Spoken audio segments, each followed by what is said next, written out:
This is Focal Point with Brian Fisher on AFR Talk.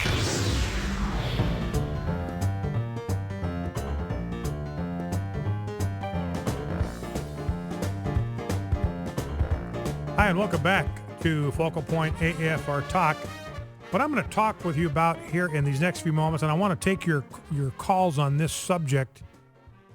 The reason that I'm visiting this story about Donald Sterling, guy's got to go. And by the way, it illustrates a very important point. You don't need a law to fix every problem. Sometimes public humiliation and public shame will do the trick very nicely. It's amazing what can be accomplished when there is universal rejection of inexcusable behavior or speech. You don't need to go past some kind of a new law in order to deal with this. You just have public reaction so strong, so intense that something has to be done. Now, here's the point. Now, this Donald Sterling, he's an out-and-out racist. I don't know anybody that could defend any single thing that this guy said or did. And he was obviously buying silence. I mean, he paid money to groups that won't criticize him now, haven't said a peep, even though he is clearly an out-and-out racist. He's had to settle racial discrimination suits in the past, wouldn't rent apartments to Hispanics, wouldn't rent them to blacks, wouldn't rent them to families with children. He got sued by the Justice Department back in 2006 for housing discrimination in the Koreatown area of Los Angeles. I got a story in the Boston.com, Boston Herald. Why now is Donald Sterling's racism big news? They're saying, look, this guy's been a racist for as long as we've known about this guy. So basically what the Boston Herald is saying, look, everybody's known this, and everybody just sort of had this agreement. We're not going to do anything about it. We're not going to mention it. We're not going to acknowledge it. We're going to allow this thing to stay below the radar and hope that that's where it remains. But then when it surfaced, what everybody's known this, not a surprise to anybody. So all of this outrage, some of that is just sort of manufactured because everybody that's expressing all this outrage has known this about this guy for a long time. But here's the point I want to get to. Remember that the gay lobby is insistent that homosexual behavior is the equivalent of race. And if you are opposed to the normalization of homosexuality, then you are a racist. You are a de facto racist. It's just like being a racist. It's just like being for segregation, just like being a part of the KKK. It's just like being a George Wallace, just like being David Duke. You are a racist. You are a bigot if you are for natural marriage and you are against the legalization of counterfeits. So that's how the gay lobby wants the world to think about you and me. In other words, here's what I'm getting to. You know, we've seen that this Donald Sterling, this guy is a racist. Why are you being seen in public with black people? Why are you getting your pictures taken with black people? Why are you bringing black people to my games? Why are you publicly associating with black people? So this guy's a racist, out and out a racist. It's a horrible human being, if you want to use that expression. But remember now that the gay lobby, the goal of the gay lobby is to make everybody in our culture think that you and I are Donald Sterling. They want the world, when they see us, those who promote natural marriage, those who defend sexual normalcy, those that resist the promotion, the endorsement, the embrace, the legalization of homosexual behavior, because we believe it's a departure from God's plan. It deviates from God's plan for sexuality, which makes it sexually deviant behavior. That's what the word deviant means. It just deviates from God's plan. So the gay lobby, homosexual lobby, big gay, they want people, when they think of us, to think of Donald Sterling. They want that to be the connection. We are as horrible an example of human beings as Donald Sterling is. We're just like him. We're racists in a different way, but it's the same sort of blackness of heart that Donald Sterling has. Now, So I just want you to be aware of that and think of I just want to read some of the things that people have said about Donald Sterling. And these are the same things, ladies and gentlemen. These are the same things they say about us.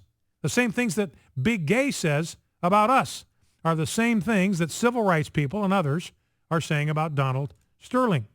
Here is what Magic Johnson said. It's a shame that Donald Sterling feels that way about African Americans. I agree. Everybody agrees. But you have gay activists who says it's a shame that Brian Fisher or anybody else feels that way about homosexuals, doesn't believe that their lifestyle ought to be promoted and endorsed. Then Snoop Dogg, I can't even repeat what he said because it's just a string of profanities. Well, that's been directed at me. It's been directed at others in the pro-family movement.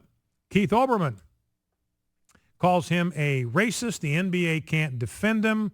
You got to step up. You got to refuse to play. You got to separate yourself from Donald Sterling.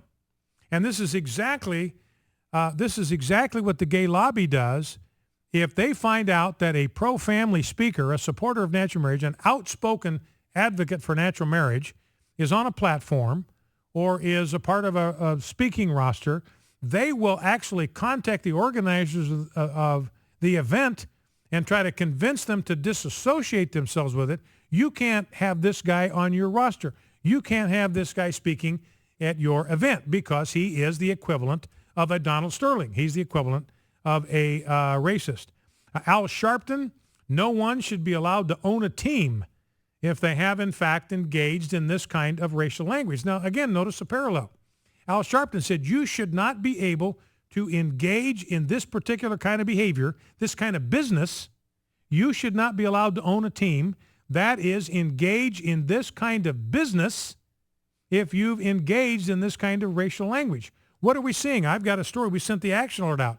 7 different professions or careers that are closing off to Christians because they support natural marriage. And the doors are closing to those professions. You can hardly be a wedding vendor anymore. A photographer or a baker or a florist. You can't run a wedding reception center.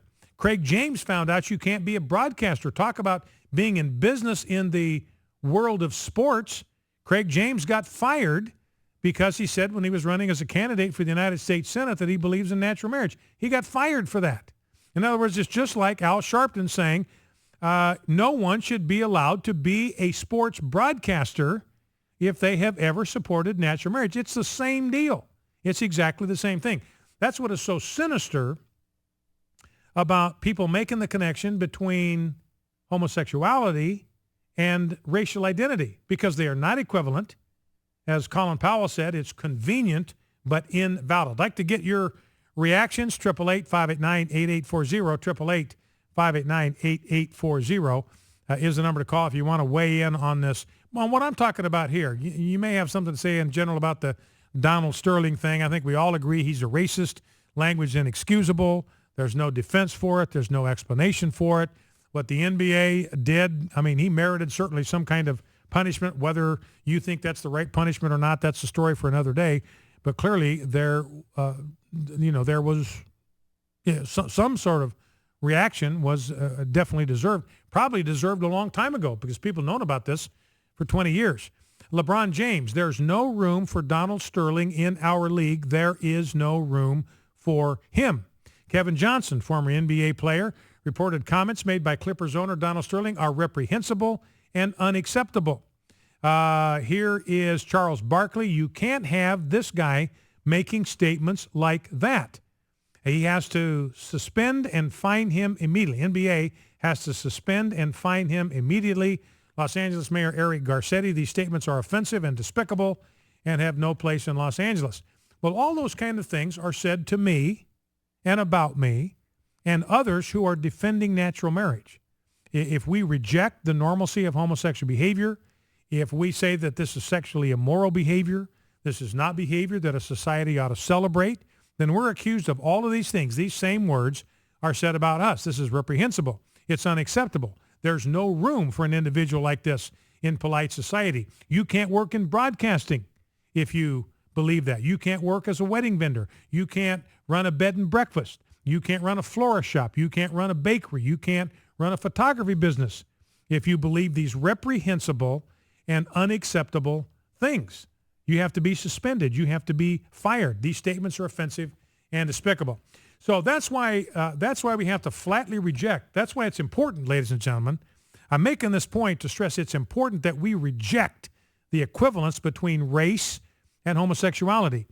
Race is a skin color. It's innate. Nobody can do anything about it.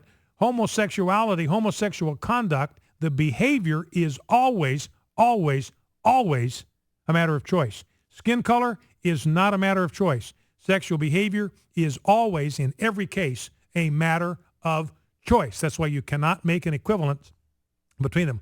All right, let's go to the phones. Let's grab a call from Eddie in Charles City, Virginia. Eddie, welcome. What's on your mind? Hey, Brian. Good to hear from you. Good to talk to you again.